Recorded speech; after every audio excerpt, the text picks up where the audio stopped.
আমি বিমল মাল, হেড মিস্ত্রি। বিমল কনস্ট্রাকশনের কাজ চলছে। কাজগুলো খুব সুন্দরভাবে করা হয়েছে।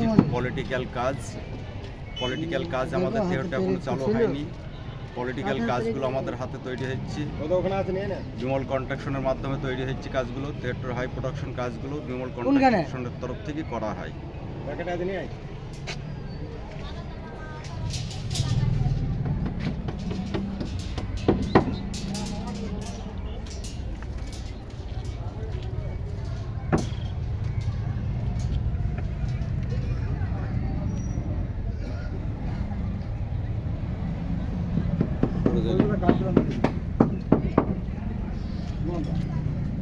ওই কাজগুলো মেরে দিই।